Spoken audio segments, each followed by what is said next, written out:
friends, it's just Martine, and it's that time of year again where I read some of my friends' favorite books from last year.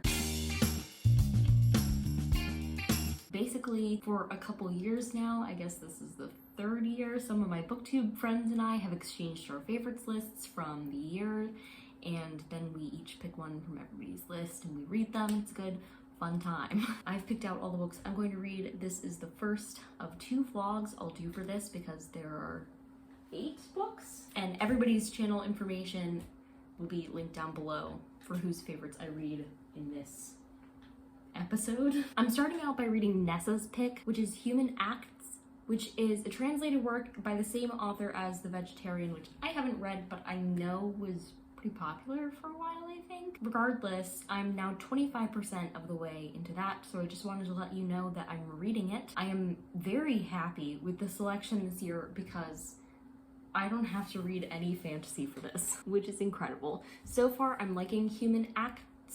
It's hard to say acts instead of like axe. Like, I don't want to say like wood chop axe.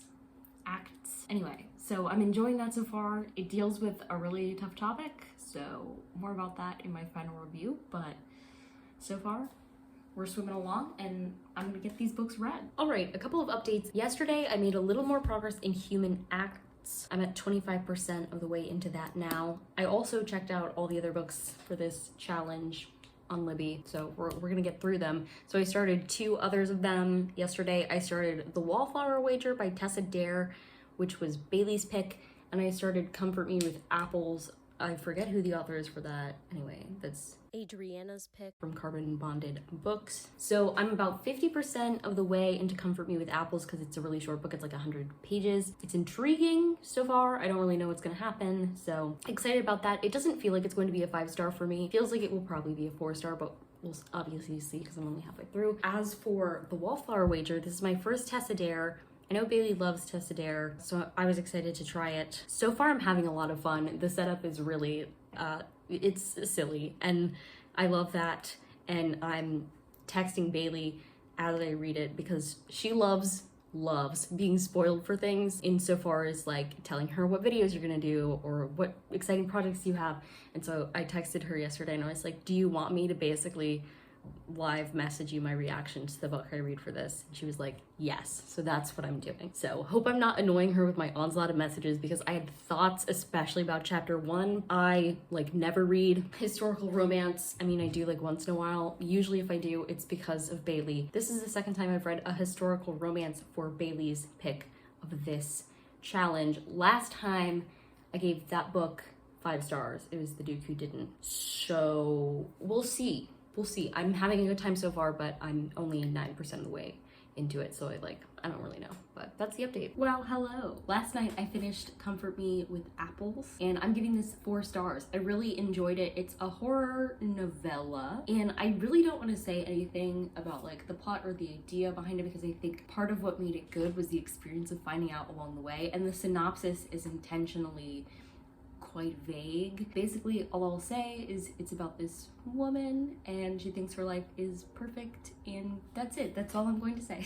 I will say this was an interesting twist on a very old story, and I enjoyed that aspect of it a lot. I thought it was really creative. It had my attention the whole time. It was a quick read. So all in all, loved it. A+, 2 thumbs up for me.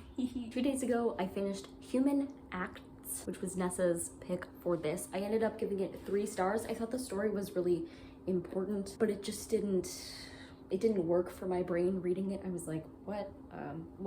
I thought the translator did such a beautiful job, and one of my favorite things about it was the translator's note in the beginning, like explaining the process and the intention behind different word choices and stuff. Like, I really loved that. This is a really sad book, so make sure you look up triggers before you read it if you're at all interested. It follows different people surrounding this event. Is it in South Korea?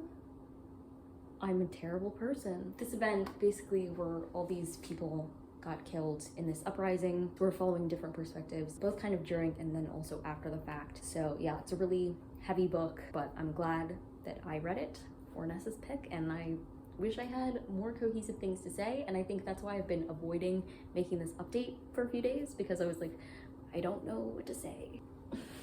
So that's my review. It's a couple days later and I just finished The Wallflower Wager by Tessa Dare, which is Bailey's pick for this, and I seriously live messaged Bailey all of my specific reactions to this book. I'm going to give it a 4 stars, which is still obviously really good.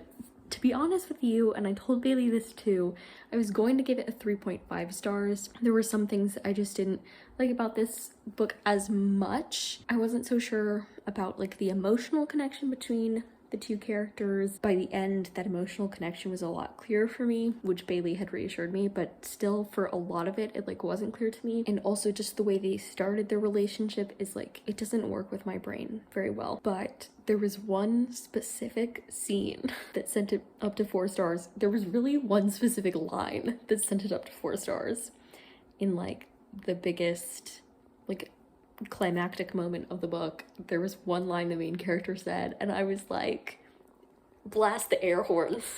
That rocks. It was a really fun time. It's my first Tessa Dare and I'm definitely open to reading more Tessa Dare because, you know, they're fun, silly times. I definitely laughed several times. I told Bailey, you know, screaming about lots of things, so it was a good time. Bailey never leads me astray, and I know that.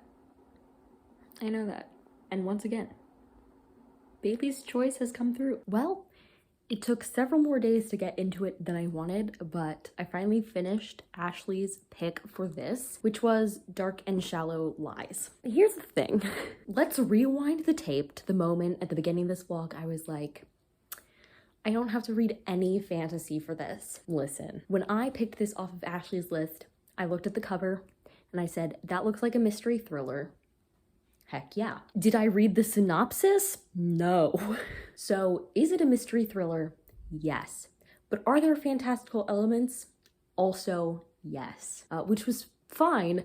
It was just a little shocking because all the characters in this have some type of psychic ability, whether they're empaths or they get glimpses of the past or the future. So there's a wide range of psychic abilities. And I think what threw me the most about this, aside from the fact that it was part of the book and I had no idea because I didn't deign to read the synopsis, was that when I started this, I was in the middle of another book about people with psychic abilities, and I cannot for the life of me think of a single other book that I've read in my entire life in which there were different types of psychics, and yet I managed to read 2 of them at the same time. The main difference between them is that I knew that School for Psychics was going to have psychics in it, and I did not know that this was going to have psychics in it. And that was my bad, I'll be honest. That was fully my bad. In the end, I gave this 3 stars because I had a pretty fun time with it again once I got into it. I would say the first 40% was an absolute slog for me, partially contributed to by the fact that this would be the last book that I read before I fell asleep each night, but partially just because I was like, I'm not sure I care. Once I hit the 40% mark, I read the last 60% of it today, just randomly, because I was like, yeah, I'm getting into a flow. So my brain didn't retain everything, but I was just having a fun time, and it was pretty twisty by the end, which I appreciated. It's a pretty common beginning plot, I would say. There's a girl that's been missing for several years. Her best friend is back in town for the summer, wants to figure out what happened to her. The difference is that everybody in this town has psychic abilities, except the main character is like not sure she has psychic abilities yet, or hers haven't fully manifested. So she's like starting to get them over the summer that this takes place during. But like overall, you know, I had a good time. I was wrong that there was no fantasy, but I was right that there was no high fantasy. That's where my brain goes, no, most of the time. All was well. It was just funny that I started reading it and I was like, this is not what I thought it was going to be, because I'm silly and didn't actually look at what it was about. So that will be the last book that I read for this one. I gave 2 3 stars, 2 4 stars. So all around a good time.